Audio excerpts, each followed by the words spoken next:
My name is Ava, and today I'm here to share with you how my husband and twin sister turned our 30th birthday into the most unforgettable, and not in a good way, moment of my life.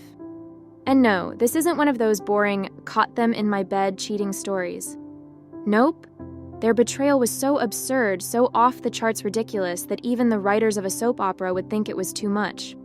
Instead of the usual birthday surprises, like, I don't know, a nice sweater, homemade cake, or maybe a heartfelt toast, what I got was the kind of present that didn't just ruin the party. It shattered my entire world.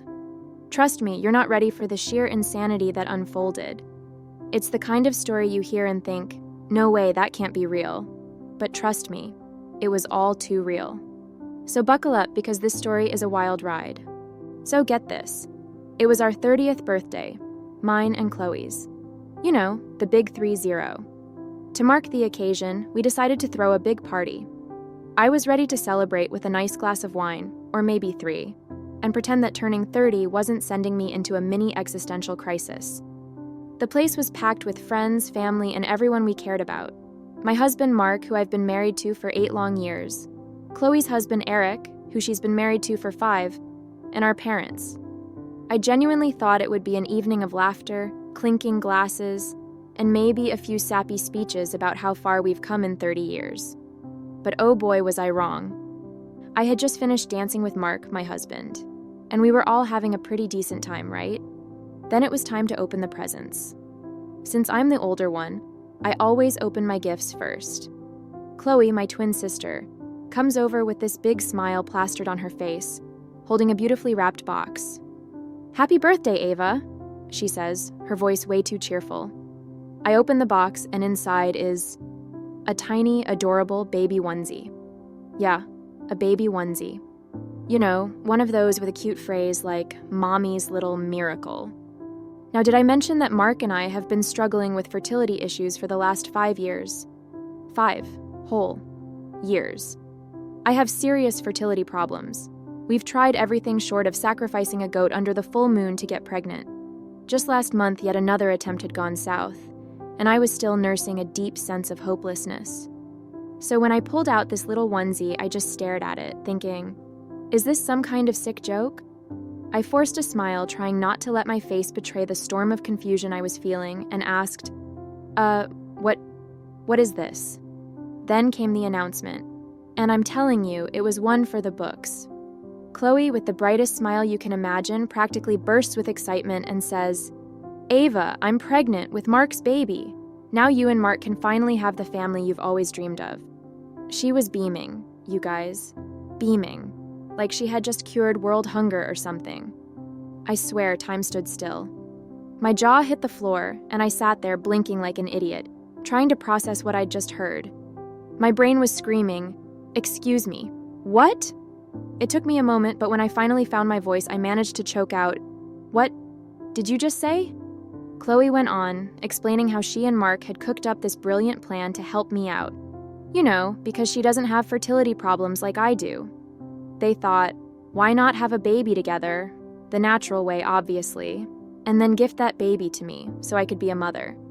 Like it was some kind of generous favor. Oh, and Mark, my genius husband, jumped in to defend this nightmare. His logic, brace yourselves.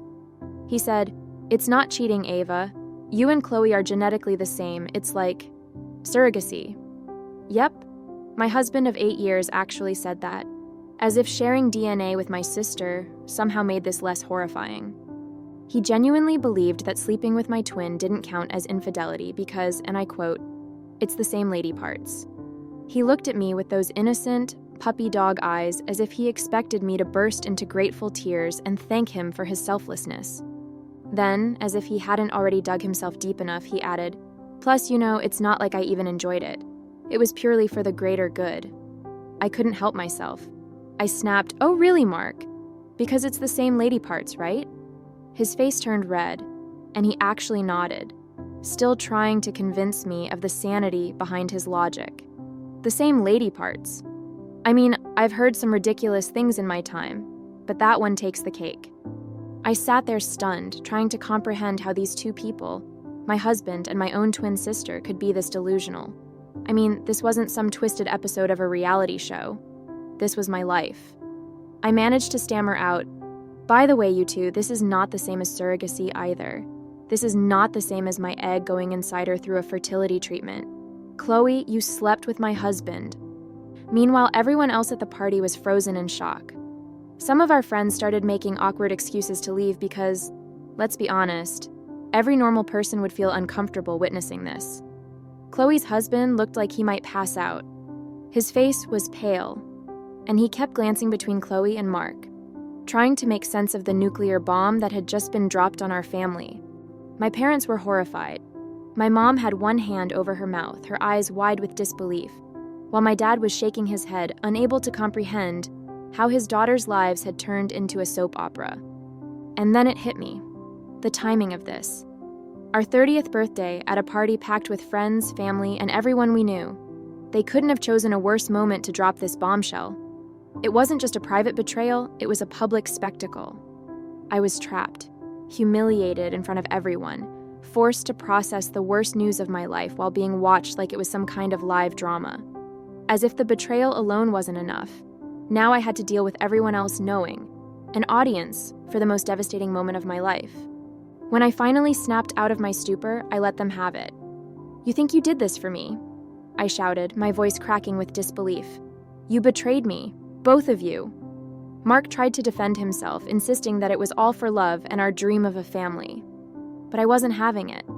I mean, was he seriously expecting a World's Best Husband award after that performance?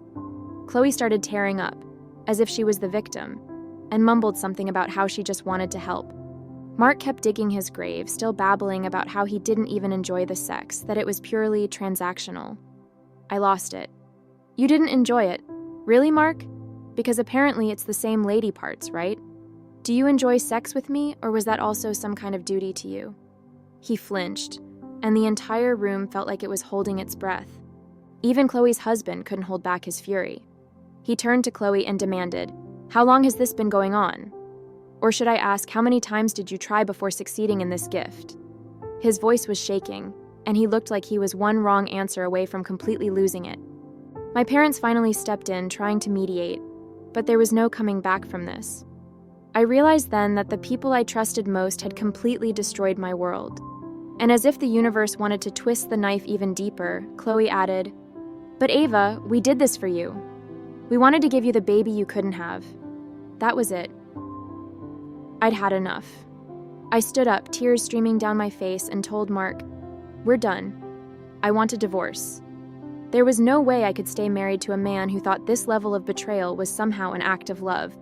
My voice cracked as I added, "You don't get to destroy me and call it kindness." Mark tried to reach for my hand, but I pulled away. As for Chloe, the sister I'd once shared everything with, the one who was my partner in crime, my best friend, I turned to her and said, "I don't know who you are anymore." We haven't spoken a word since that day. Our relationship, which had always been unbreakable, was shattered into pieces I couldn't imagine ever putting back together. Oh, and Chloe's husband? Yeah, he's filing for divorce too. Apparently, betrayal doesn't sit well with him either. The fallout from that day has left my family fractured. My parents are trying to pick up the pieces, but the damage feels permanent, like a scar that will never fully heal.